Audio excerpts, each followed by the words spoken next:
Audiolibros en 15 minutos.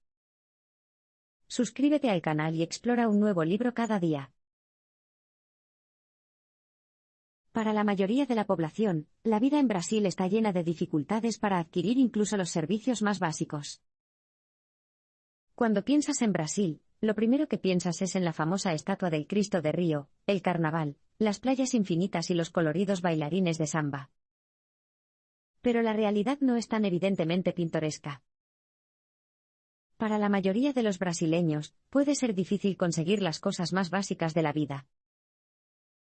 Todas las ciudades de Brasil tienen favelas, barrios llenos de chozas improvisadas construidas por residentes pobres en espacios abiertos, debajo de un puente, en un antiguo estacionamiento, donde sea. Incluso puedes encontrarlos en los callejones escondidos entre los rascacielos. Pero las favelas son solo una faceta de los problemas que enfrentan los brasileños. Otros incluyen carreteras obstruidas, un sistema escolar público que funciona mal, y hospitales que a menudo causan más problemas de salud de los que curan. A pesar de que la Constitución de Brasil garantiza la atención médica pública gratuita, si hay una crisis de salud y no tienes un seguro privado, es probable que esperes un día entero en la sala de emergencias. También hay una cantidad asombrosa de burocracia y papeleo para necesidades básicas, como abrir una cuenta bancaria o conectar un teléfono. Y tratar de cancelar uno de estos servicios puede ser aún peor. Cuando el autor intentó cambiar de proveedor de Internet, por ejemplo, se encontró con tal resistencia que tuvo que presentar una queja oficial ante la Agencia de Telecomunicaciones del gobierno. Lo que complica las cosas es el hecho de que todos los documentos deben sellarse y certificarse ante notario antes de poder enviarlos al gobierno, un proceso que requiere horas de espera. Por lo tanto, realizar incluso las tareas más básicas en Brasil puede llevarte a un mundo kafkiano de esperas interminables, en el que llenar papeleo solo conduce a más papeleo. La situación es tan grave que cada año la empresa brasileña promedio necesita 2.600 horas hombre para preparar sus impuestos. Por estas razones, hay despachantes, personas cuyo trabajo consiste en ayudar a otros a sortear toda esta burocracia, una tarea que normalmente implica entablar amistad con el burócrata adecuado. A pesar del éxito económico de Brasil en los últimos años, la desigualdad y la corrupción siguen siendo problemas considerables. Si bien Brasil tiene más problemas de los que le corresponden, el país ha logrado un progreso impresionante. Hace solo una generación, el país estaba empobrecido y luchaba bajo la dictadura que gobernó el país desde 1964 hasta el regreso de la democracia en 1990. Desde que Brasil adoptó la democracia, las exportaciones populares como el café, el azúcar, la soja y la carne de vacuno han ayudado a que su economía sea la séptima más grande del mundo. La nación también produce más petróleo que Noruega. Y luego está 3G Capital, una empresa dirigida por un trío de multimillonarios brasileños que han llegado a ser dueños de algunas de las marcas estadounidenses más emblemáticas, como Budweiser, Burger King, Heinz y Kraft.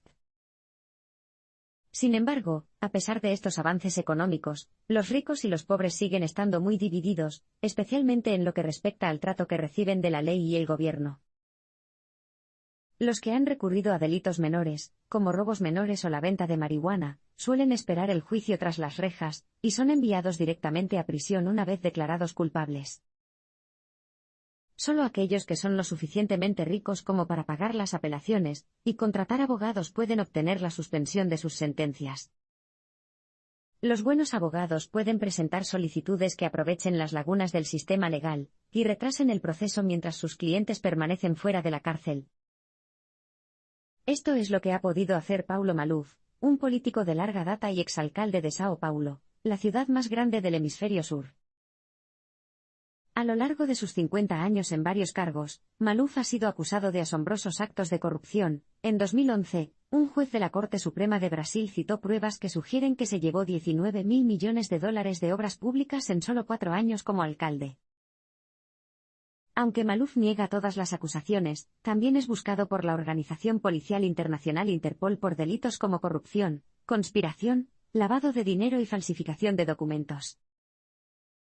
Sin embargo, gracias al sistema judicial brasileño, es un hombre libre y solo pasó 40 días en la cárcel en 2005. La política de Brasil tiene una larga historia de corrupción, sobornos y favoritismos. No hace falta decir que Paulo Maluf no es el único funcionario corrupto de Brasil. De hecho, el país tiene un sistema establecido de mecenazgo, en el que los funcionarios distribuyen favores y títulos entre sus amigos, que es la forma en que muchos de los empresarios adinerados de Brasil llegaron al poder. El mecenazgo es una tradición centenaria. Cuando el rey de Portugal, Juan VI, huyó de Europa para escapar del avance de las fuerzas de Napoleón, llegó a Brasil con una necesidad desesperada de dinero. Así, en 1808, para generar ingresos, vendió títulos brasileños a sus amigos portugueses de la familia real. Desde entonces, las raíces profundas de la corrupción siguen siendo una parte fija de la cultura de Brasil, especialmente en lo que respecta a los negocios. En 1964, los militares derrocaron al gobierno y unos 5 años después crearon una agencia gubernamental secreta llamada OBAN. Establecido como un programa para descubrir agentes subversivos, OBAN funcionó uniendo a los principales empresarios y políticos de Brasil. Sus métodos eran extremos. Durante los interrogatorios, los sospechosos recibían descargas eléctricas y los golpeaban violentamente. Una de las víctimas de OBAN fue Dilma Rousseff, que más tarde llegaría a ser presidenta de Brasil. Pero los empresarios no tuvieron más remedio que aceptar la tortura que se estaba produciendo a su alrededor. Un banquero razonó que, o éramos nosotros o ellos. Y cooperar con OBAN también significaba que los empresarios podían mantener una buena relación con los políticos que controlaban Brasil. En aquel entonces, la economía estaba en apuros y el crédito del gobierno que provenía del apoyo a OBAN podía mantener viva una empresa. Y esta cooperación entre los negocios y la política sigue siendo popular hoy en día. Las empresas más exitosas las dirigen quienes unen sus fuerzas con los poderes fácticos.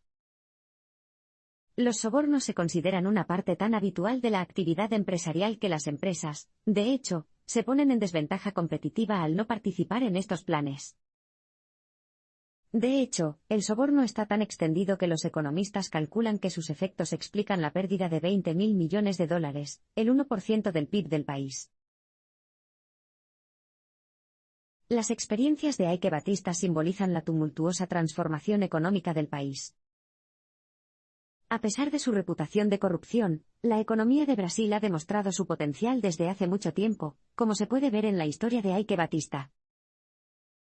Batista nació en 1957 en el seno de una familia adinerada dirigida por su padre, Eliezer Batista da Silva, quien fue ministro de Minas y Energía en la década de 1960, y presidente de la empresa minera estatal Vale. Eike comenzó su carrera empresarial a principios de la década de 2000 comprando los derechos sobre los depósitos de mineral de hierro, justo cuando las demandas de las fábricas de acero de China hacían que los precios se dispararan. Pero había otra razón por la que los inversores estaban locos por Batista. Como dice el refrán, las personas no invierten en productos, invierten en personas, y Batista era visto como un playboy encantador, con una antigua chica de portada de Playboy como esposa y una mente brillante para los negocios. Con la ayuda de su familia, Batista se rodeó de los mejores ingenieros de Vale, y parecía que tenía un toque dorado a la hora de elegir a las personas adecuadas y los proyectos correctos. Si bien no tenía un historial que demostrara su valía, sí que era muy prometedor y, en julio de 2006, su llamamiento a los administradores de dinero dio como resultado que su empresa minera, 2010, recaudara $400 millones y tuviera la mayor OPI que Brasil haya visto en la historia. El ascenso de Batista siguió siendo espectacular. Entre 2007 y 2010 pasó de no figurar, ni siquiera en la lista de Forbes de las personas más ricas del mundo a saltar de 600 millones a 27,000 millones. Finalmente, en 2012, con un patrimonio neto de $30.000 millones, Batista fue clasificado como el octavo más rico del mundo. Pero mientras tanto, también se estaba haciendo rico vendiendo una imagen de éxito. Estaba recaudando miles de millones para nuevas empresas emergentes y, al mismo tiempo, ganándose el favor de los políticos que buscaban una forma segura de transferir enormes cantidades de dinero público. Sin embargo, entre bastidores, las cosas no eran perfectas. De hecho, los campos petroleros de Batista tenían un rendimiento inferior y se los etiquetaba como prospectivos, un término que se le da a las reservas de petróleo que pueden o no ser rentables. Detrás del éxito de Batista, había una burbuja económica a punto de estallar. Batista era visto como el rostro de la prosperidad futura de Brasil, una imagen que estaba encantado de abrazar. Pero en 2012, el mismo año en que apareció en la lista de Forbes, su patrimonio neto se redujo en 14.500 millones de dólares en solo 3 meses. El problema era el siguiente: tanto las empresas de Batista como las perspectivas económicas de Brasil se basaban en una burbuja muy inestable. Uno de los errores de Batista fue negarse a escuchar todo lo que no quería oír. Calificaba de calza curta a cualquier empleado que cuestionara el éxito de un proyecto, la traducción literal es pantalones cortos, pero esa era su manera de llamar a alguien niño pequeño o mezquino. Para 2013, los analistas de Standard & Poor's advertían a Batista que su empresa petrolera, OGX, podría quebrar antes de fin de año. Pero no era solo Batista, toda la economía brasileña estaba en declive. Con las malas previsiones, los inversores extranjeros perdían la esperanza y se contenían, lo que convertía esas predicciones en una profecía autocumplida. La pérdida de confianza también implicó que el gobierno de Brasil tuviera que pedir dinero prestado a bancos extranjeros a tasas de interés mucho más altas. Y las cosas solo empeoraron. En 2013, las empresas de Batista reportaron pérdidas por 10,000 millones de dólares, y su patrimonio neto personal cayó por debajo de cero. Luego, en mayo de 2014, Batista recurrió a la venta de sus casas, hoteles y juguetes caros para conseguir todo el dinero que pudiera. Mientras tanto, los problemas sociopolíticos de Brasil reflejaban los problemas de Batista. La presidenta Dilma Rousseff fue sometida a juicio político por utilizar los bancos administrados por el gobierno para ayudar a financiar el gobierno. Si bien estos métodos no eran nada nuevo, el país estaba tan frustrado y resentido que Rousseff se convirtió en el chivo expiatorio, y fue destituida oficialmente de su cargo el 31 de agosto de 2016. Lamentablemente, las perspectivas no están mejorando, ya que la incertidumbre política actual va acompañada de turbulencias económicas. Sigue saliendo de Brasil más dinero del que entra, y China ya no compra tanto hierro y soja como antes. Además, el FMI prevé que la economía se contraerá un 8% entre 2015 y 2017.